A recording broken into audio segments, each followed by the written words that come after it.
semuanya, perkenalkan nama saya Nafla Nurlubna. Saya dari Prodi Pendidikan Guru Sekolah Dasar dengan NIM 857655513. Pada kesempatan ini, saya akan membahas pelajaran dari sejarah Pancasila dengan fokus pada proses lahirnya Pancasila dalam sidang BPUPKI.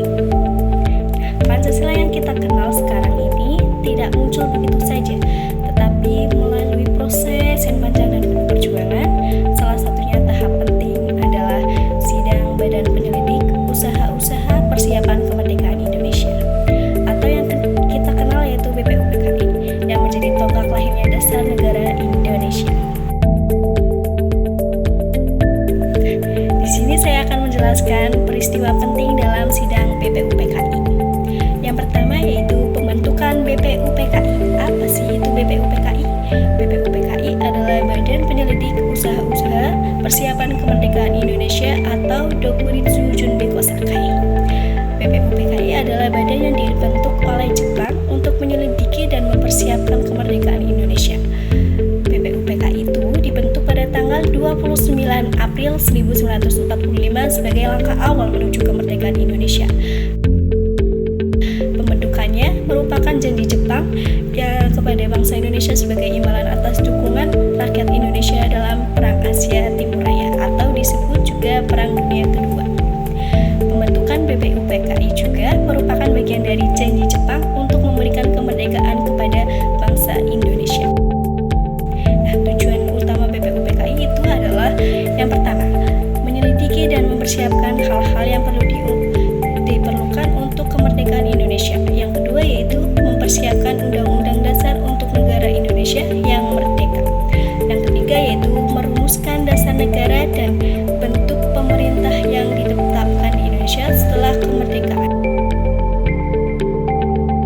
Siapa aja sih yang mengikuti sidang BPUPKI?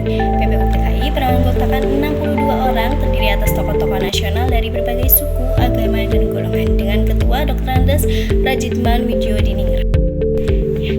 Selanjutnya saya akan menjelaskan mengenai tahap 2 sidang BPUPKI yang dilaksanakan pada tanggal 29 Mei sampai 1 Juni 1945. Sidang pertama ini membahas dasar negara Indonesia merdeka. Dalam sidang ini, 3 tokoh utama mengemukakan gagasan tentang dasar negara Indonesia. 1.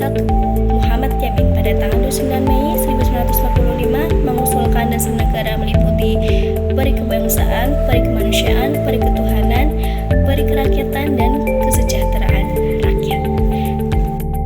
Usulan tokoh yang kedua yaitu Prof.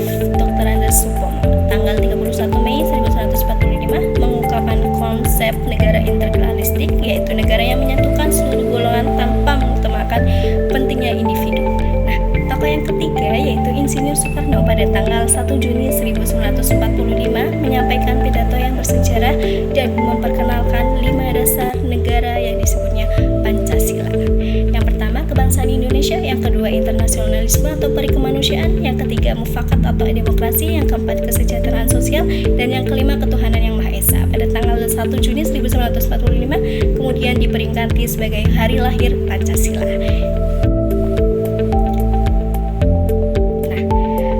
Berbagai gagasan besar yang kemudian dijadikan bahan untuk merumuskan dasar negara Indonesia secara resmi. 3. Yaitu pembentukan Panitia 9 pada tanggal 22 Juni 1945. Setelah sidang pertama, dibentuklah Panitia 9 yang bertugas untuk merumuskan rancangan pembukaan Undang-Undang Dasar Negara Indonesia. Panitia ini terdiri dari tokoh-tokoh penting seperti Soekarno, Hatta, Muhammad Yamin, Soebarjo, Maramis, Wahid Hasyim, Abi Kusno, Agus Salim, dan Kahar Muzakir. Hasil kerja mereka adalah Piagam Jakarta yang membuat rumusan Pancasila sebagai dasar negara Indonesia.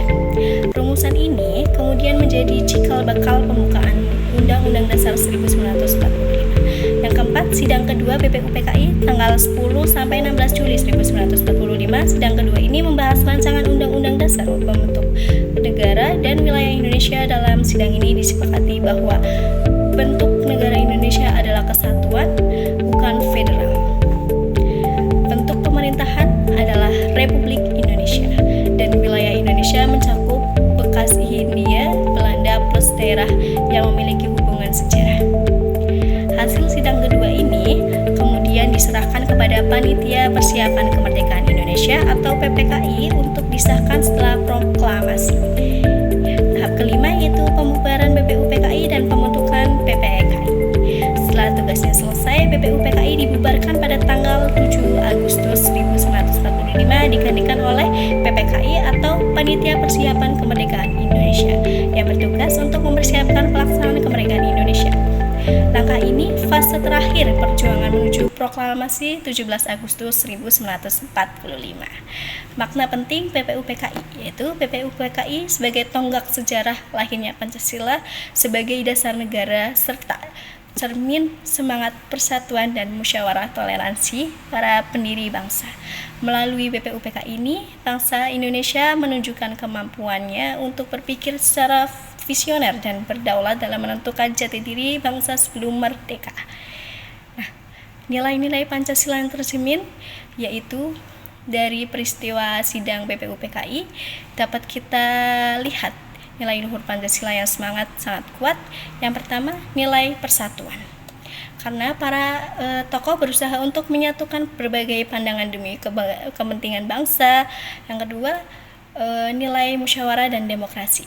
Terlihat dari proses sidang yang dilakukan dengan dialog, bukan paksaan.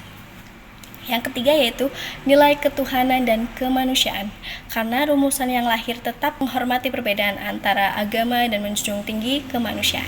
Sebagai generasi muda, saya belajar dari sidang BPUPKI bahwa kemerdekaan Indonesia, persatuan Indonesia lahir dari semangat musyawarah dan toleransi. Para pendiri bangsa mengajarkan kita bahwa perbedaan bukanlah penghalang kekayaan, tetapi kekayaan yang harus disatukan demi tujuan bersama. Nilai-nilai itu masih sangat relevan hari ini.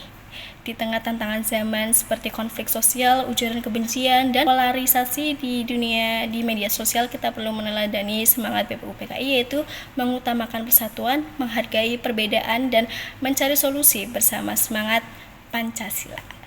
Dengan menerapkan nilai-nilai itu dalam kehidupan sehari-hari Indonesia, di media, di sekolah, pergaulan kita akan menjadi generasi muda yang menjaga keutuhan dan kemajuan bangsa.